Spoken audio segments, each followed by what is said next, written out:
Red vs. Blue Season 18 Episode 4 Encounter has officially released, so let me break it down for you.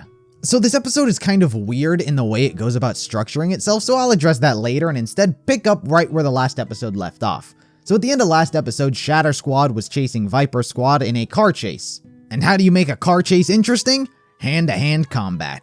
Honestly, I gotta say, I really enjoyed a lot of the creativity done here with FaZe and her knife. Allowing momentum to carry it where it needs to go to traverse the cars is really cool. Speaking of cool, West is a badass.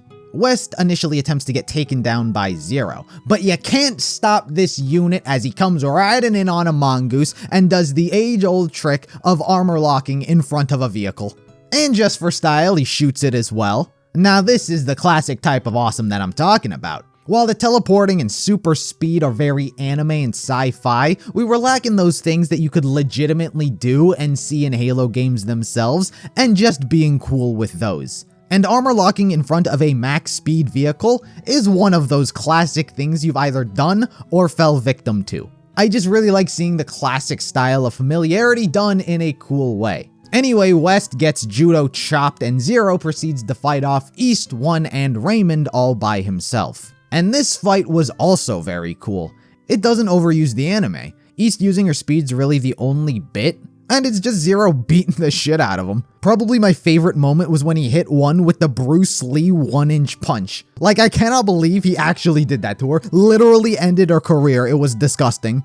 This is the sort of cool shit I wish was in RvB as well, but it's not. You can tell these fight animators know how to work with the rule of cool and just do shit that looks awesome. Probably the best thing I would say about having Zero win in such a dominating fashion is it really shows that the plot armor isn't going to save the characters in every encounter, and you can clearly see where they're lacking. Shatter Squad does not work together. Their team cohesion is practically non-existent. They kept running in one by one trying to take Zero down individually, and you know what? They individually got their asses handed to them. So you can see just within this fight how Shatter Squad needs to improve and where they need to go. It was a really great way of showing us how not good that they think that they are. But the anime immediately continues as Zero throws his sword at Axel and the building literally explodes. That's anime for ya. And then they leave. Back at the base, everyone's upset. One, East, and Raymond turn on Axel since he disappeared and kept his past with Zero hidden from them. West was also very injured apparently. That judo chop really almost killed him, which upsets East, as she calls him dad. Aw, she does care.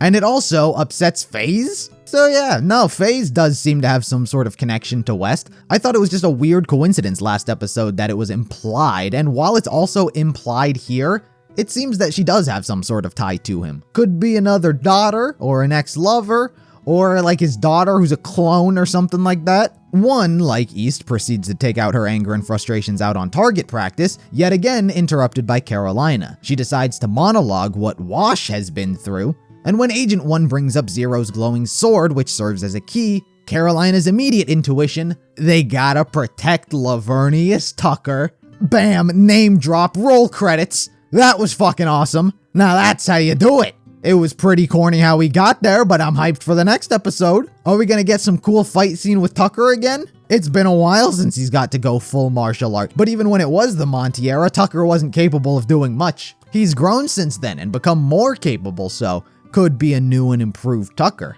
I'm curious if we're gonna see the others as well, especially Blue Team. Like, no one on Blue Team works at Rooster Teeth anymore. Red Team is still mostly there, but honestly, it could get away with just Tucker. I gotta say, my only real gripe with this episode was its structure. It was told out of order, so we were jumping around different moments in time constantly. Like, the episode opened up having already failed the mission, which I was very confused about. Then we get to go back and see how it failed. And it does that like 3 or 4 times. Just jumping around it made it a little confusing and hard to follow, especially since it's the first time this season has done it. Like, if this was something it was doing every episode, I'd probably get used to it by now. But to all of a sudden go into something like this, it feels like they just felt like mixing things up. Like the chronological series of events was getting stale, so they were like, how about we do this? How about we tell it out of order?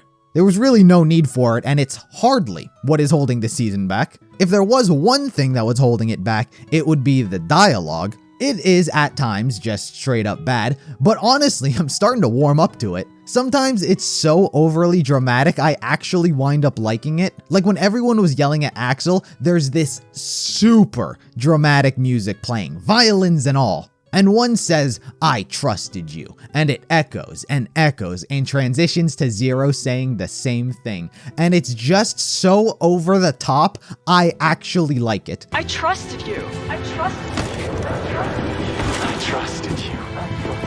Other times it's bad. Like when Carolina was talking about Wash's story, I think it mainly came down to the fact that it felt very unnatural and didn't segue very smoothly. She kind of just started talking. Like, one is right, Carolina is like a grandma now. No context, and she begins telling a story about the past. Maybe she's right, and Carolina is a grandma now. But anyway, I thought this episode was actually really good. The fight scenes were creative and less unbelievably over the top, and they were super fun. I like the character development we're getting from people like East and FaZe, and it managed to most importantly excite me for the next one, which is arguably its most important job. So anyway, those were my thoughts. What did you guys think about it? Let me know in the comments. What do you think will happen? What do you want to happen? Anything and everything, be sure to let me know in the comments below, and until next time, I'll see you in the next video.